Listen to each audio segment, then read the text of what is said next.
That was great. All right, so for our next speaker, we have Elise Chan. And what first started out as motivation for our next speaker to be like some of her PAACx predecessors and publicly proclaim triumph over chronic illness morphed into a desire to share her combined passions of Asian American community work and healthcare research. Through examining her own struggles with the American healthcare system, our next speaker hopes that together we can contextualize the unique barriers that Asian American patients face and how we can work together to overcome them. Please welcome Elise.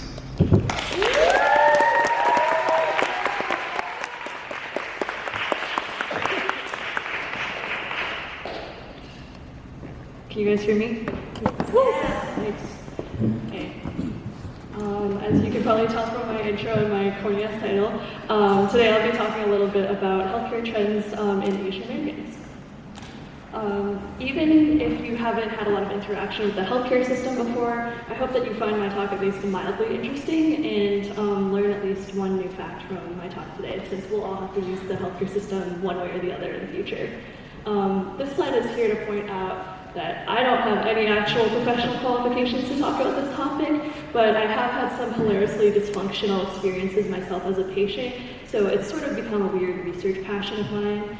And based off of that, my talk is mostly based off of my own experiences as a patient and some general population statistics from academic research. So even if you don't resonate with some of the experiences I talk about here today, you're still valid. It probably just means you've had a better patient experience than me, honestly, and good for you. So since I'm talking a little bit about the healthcare system, I thought I would showcase a little bit about the healthcare education system since I am a pharmacy student.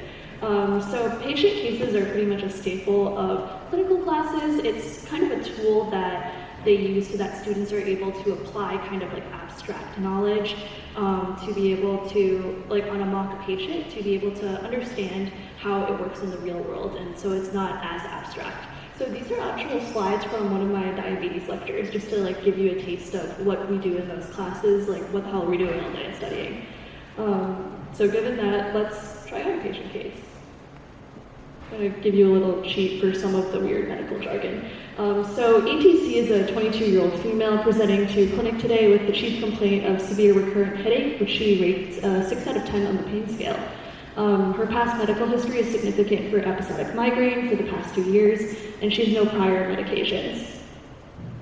So we're wondering, how did this patient get a diagnosis for episodic migraine, and what was the time to her diagnosis? So I know from my lectures that this is like a pretty straightforward sounding patient, but I think you in the audience can kind of tell also, since it's a little bitty paragraph, that this is a pretty straightforward patient. And since we don't really have information that is telling us otherwise, let's go with like a straightforward timeline. We can make that assumption. So I think most people, when they think about it, they would think that the patient probably started having symptoms, and then when things didn't get better within a month, I think that's like a reasonable time period to then go to the doctor, where she then got her diagnosis. So it took a month in total. Again, I don't think there's like a lot of objective information in that patient case, because I'm kind of like making up this patient case. This isn't a real question that we would ever really care about. But I think that because it's a straightforward patient, it would be reasonable to assume this. But I'm kind of tricking you guys. This is not a mock patient case. Some of you might have been able to tell, but this is actually me talking about myself with patient case terminology. So unfortunately, this was a bit too idealistic, even though it was pretty reasonable to assume this. The actual truth was I started experiencing symptoms of severe recurrent headache at age 14, and for reasons I'll get into on the next couple of slides, I just never really got around to going to the neurologist, even though I really needed to. Even at age 14, I pretty much met all the diagnostic criteria for migraine, and as time went on and my symptoms progressed and I developed chronic pain and other kind of scary symptoms, I kept checking off like symptoms on a checklist for migraine, but I still didn't really go to the doctor, and it wasn't until coworkers at my co-op were kind of concerned for me and urged me to go that I actually did. And if it weren't for them, it probably would have taken longer than 6.5 years for me to get diagnosed. I know this is like a little dramatic, 1 month is a big difference from 6.5 years, but I think it also illustrates some shortcomings in patient cases and healthcare education overall. Patient cases are a great learning tool, but they don't take into account the factors that real-life patients will need to face. Lists of like medical symptoms and stuff doesn't include what actual patients have to face in order to go into the doctor's office and get a diagnosis. So in my case, I kind of boiled it down to these 6 things.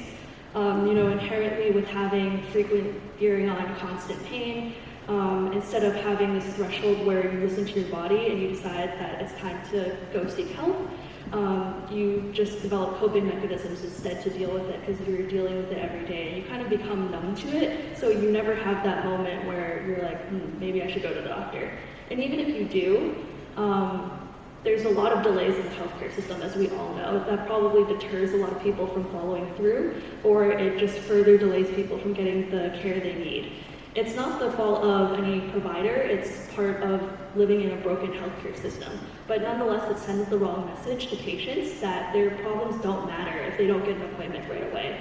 In my case, it took a month between me calling to actually get an appointment, and that was considered quick, but in my shoes, it still felt like forever. And these kinds of systemic and personal issues lead patients to change their behaviors. In my case, it mainly led me to choosing to downplay my symptoms. I was already dealing with all my symptoms every day, and I thought I was doing a pretty good job dealing with it. So I didn't want to burden the people around me, so I got really used to lying to my loved ones and my roommates and friends about how I was feeling. And because I was so used to lying every single day, I ended up inadvertently lying to my PCP as well, so they didn't really know the extent of what I was experiencing. And because I was ignorant about my symptoms and I wasn't telling my doctor the truth, I ended up getting incorrect information about the severity of my symptoms as well as the treatment that I should be receiving. And all of that just feeds into a vicious cycle of more and more mistrust in the healthcare system. So I just wanted to highlight these 4 issues going into when we think about the generalized issues that Asian Americans face in receiving proper healthcare. We can put them in 5 pretty large buckets. And I think those 4 issues that I highlighted in the last slide fit pretty well into health literacy, insurance, and discrimination. So health literacy refers not to the literal ability to read like a medical term on a piece of paper, but when you read that term, do you really understand what it means, and are you able to apply that knowledge to interpret and make sound medical decisions for yourself? As someone who didn't really grow up with people with a healthcare background in my family, I was pretty health illiterate. I was pretty much a typical health illiterate Asian American in that I didn't understand that my symptoms were actually pretty severe, and I thought, oh, I'll just handle it on my own with over-the-counter medication. When in reality, that was pretty unsafe and it could have been really detrimental to my health. I also had the pretty typical thought amongst a lot of first-gen Asian Americans and children of immigrants that you only go to the doctor if you really need to. This can be for like a lot of reasons, just like due to cultural belief as well as financial circumstances. But I didn't really get that you can go to the doctor when it's like a problem, and the doctor might be able to tell you that it's not actually something serious, or they can catch it earlier on. But instead, I chose to wait until it was probably more like moderate to severe, and I needed more severe treatment at that point. When we think about discrimination, it's kind of a no-brainer that when Asian Americans perceive discrimination from their provider, that's associated with them having more dissatisfaction with the care they receive. But what I found that was pretty interesting and also mildly concerning was that perceived discrimination was also directly associated with worse health outcomes. So more common respiratory and pain conditions, as well as generally more days per month in poor physical and mental health. I remember when I was younger, I went to the dermatologist with my mom for a pretty severe eczema flare-up, unrelated to migraines. But the entire visit, the provider was just using really pejorative, racist language towards both of us, and that really put me off from wanting to see a doctor ever in the future, and still now I don't ever really want to see a dermatologist again. And when we think about that, it's kind of a no-brainer, but if you think about it further, if I don't want to see a doctor again in the future, that's really detrimental to my health. That trust has been broken, and it probably takes me longer to heal from diseases that stress can trigger that disease. And we could talk all day about insurance. We all know there's a lot of problems with it. But just in general, specific to Asian Americans, we have a lower unemployment rate than the general American public, but somehow we have a higher uninsured rate. And as we all know, even if you are insured, that's no guarantee that your insurance plan will actually adequately meet your health needs. In Asian Americans, that usually means that when you don't have the proper coverage, you're going to turn to things that are products that are more easily accessible. So things like alternative medicine products, like natural and herbal products, as well as over-the-counter products. And these things aren't inherently problematic. Herbal products can be really helpful for certain patients. However, the problem lies in that Western medical circles haven't really properly researched these products until recently. So it's not really common knowledge that you can't take herbal products with certain prescription medications. Mixing some of them can cause fatal interactions, or we could inadvertently be using these products in an unsafe way. In my case, I thought for years that I was handling everything fine by taking Tylenol every day. But, and side tangent, if you take nothing else away from my talk today, you can't take over-the-counter pain medication every day. One, your body becomes dependent on it, so it causes more rebound pain than you would have actually experienced in the first place. And additionally, if you just ignore the label and you think you know what you're doing, you can overdose on Tylenol. So because I was taking it every day, I was putting myself at severe risk of hurting my liver permanently. So these were all issues that impact the general Asian American patient population, and sometimes patients that skew younger due to a lot of insurance problems. But let's also focus on the elderly Asian American population with this next patient case. So YYC is an 87-year-old male who presented to the emergency department yesterday with a chief complaint of systemic inflammation and pain, nausea and vomiting, and blood in the stool. He has been admitted to the inpatient oncology unit today following a diagnosis of acute myeloid leukemia. The social worker's note in his chart states that he does not speak English and that he possibly has altered mental status. So, given all that, what information should you notify his family about? I think kind of a knee-jerk reaction when I think about this is diagnosis, telling the family the specific type of cancer that he has, as well as his current condition, because he came in through the emergency department. They probably haven't seen him in a couple of days. But if we just stop there, what the heck is an acute myeloid leukemia? The family's probably going to go home and Google it, and the first Google result is pretty scary. It seems like it's a pretty aggressive form of cancer, and it requires immediate treatment, but the doctor didn't tell us anything about that. That's kind of odd. So I think going beyond that, it's important to focus on being honest about chances of survival, because it is cancer in its aggressive form, and having that treatment plan fleshed out. And some additional considerations in this particular patient. He doesn't speak English, and if he's having pretty aggressive treatment, it might be a good idea to have another plan in place for translation, so you're not scrambling the day of for some phone medical interpreter. And because he's an older gentleman and there is a concern for dementia, it is probably also important to designate a healthcare proxy, someone that he trusts to make decisions for him in the case that he no longer is able to himself. So following a pretty predictable trend, this is also not a fake patient, sorry for baiting. This is actually my grandfather in the month that he was hospitalized, unfortunately leading up to his death in the summer of 2021. And I think he received really great end-of-life care, but despite that, and not getting too much into my subjective perception of events, because that's not the topic of this talk, there were a lot of miscommunications between his predominantly white care team and my extended Asian American family, who are all trying to be there to support my grandfather. So unfortunately, it was pretty clear the two things that I highlighted that are kind of no-brainers, but unfortunately with the other four things that I think are just as important, these were really not communicated well. And if I had to boil it down, I would say that was mostly due to a misunderstanding of family dynamics. Family dynamics are really important in all patients, but especially in cancer patients, because it's a really tough disease. There's varying chances of survival, and family is a really important support tool that patients need to rely on to ensure the recovery. But particularly in families of color and Asian American families, there are special considerations.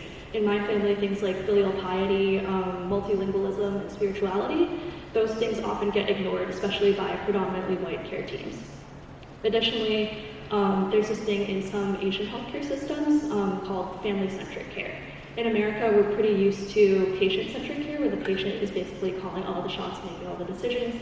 But in some healthcare systems in Asia, the family is in charge of that. So that can present very interesting interactions based on how the family may act in situations. But specifically in my family's case, the care team can also then make assumptions about all Asian American families, and they can assume things like that we're meddling or trying to get in the way, when really we just want to know the information and be able to support. So that's kind of unfortunate. In addition, I think this is especially important to consider given that cancer is the #1 cause of Asian American death. This is pretty notable because in all other racial groups in America, the #1 cause of death is heart disease. And why this disparity? A lot of it is based off of low screening rates. So a lot of cancer is easily caught when you have regular screening, and it's easily treatable if you catch it early. But unfortunately, Asian Americans have a 2 to 15% lower screening rate in breast, cervical, and colon cancers alone. And actually the biggest factor in that disparity are things like cancer fatalism and other cultural beliefs. So cancer fatalism is this idea that any cancer diagnosis, no matter how early you catch it and no matter how high the rate of survival, is akin to a death sentence. So it's led to some pretty unique cultural practices. I think it's pretty well illustrated in the movie The Farewell. Basically the plot of it is the grandmother receives a terminal cancer diagnosis, but she has no idea that she's dying from cancer because her family is shouldering all of the burden to make sure that she's living her final days, not that she knows it, relatively positively. Because this belief states that if the patient finds out that they have cancer, they're just going to wither away even faster. And other than the screening rate, unfortunately that's not the only problem. There are inherent risk factors that are linked to certain Asian countries. So if you're an immigrant from certain Asian countries, you might be at higher risk for cancer due to chronic diseases like hepatitis B, and even things like air pollutants and certain substances in salt-preserved foods, which I felt pretty called out by when I read the phrase Cantonese salted fish in an academic research article. That was pretty surreal. And even just moving beyond cancer as a disease state, I wanted to focus on the other two topics that I hadn't yet covered because I think they apply better to our elderly patients. So kind of a no-brainer when you think about it, but elderly Asian Americans are least likely to be proficient in English, which obviously causes a lot of problems when they try to access healthcare and when they get represented in clinical research. So obviously even if there's more medical interpreters available, that doesn't solve all of the issues. Because in clinical research, we've all kind of heard the statistic that Asian Americans are generally healthier than white Americans. But does that statistically really count for the sickest Asian Americans who are probably our elderly population who don't speak English and definitely don't speak it well enough to be able to get the care they need? That's kind of debatable. And I mentioned that there are specific risks associated with certain countries of origin, but there's also some other factors at play that we don't really know. What we do know is there's a really strong association between Asian immigrants and other immigrant groups and poor health outcomes. So if you're an immigrant, you're more likely to be hospitalized more often than someone who is a non-immigrant American. And again, we don't really know what's at play, which is a whole other can of worms because minority-specific research in the US is notoriously underfunded. So I know I threw a lot at you guys, and it's good to have a foundation, but I wanted to spend the last minutes of my talk focusing on what specifically can we do knowing this moving forward to potentially fix these issues, or at least to prevent some unfortunate outcomes from befalling you or your loved ones. And I think a really good place to start is understanding your insurance plan. So even the worst of insurance plans usually offer free or a reduced copay for going to your annual physical. And why would an insurance company want to incentivize you to do that? They're kind of able. Well, that's because even insurance companies realize that for most healthy individuals, going to the doctor at least once a year is enough to get all your shots and get all your preventative healthcare measures, but also enough to catch disease early enough so that you live to tell the tale.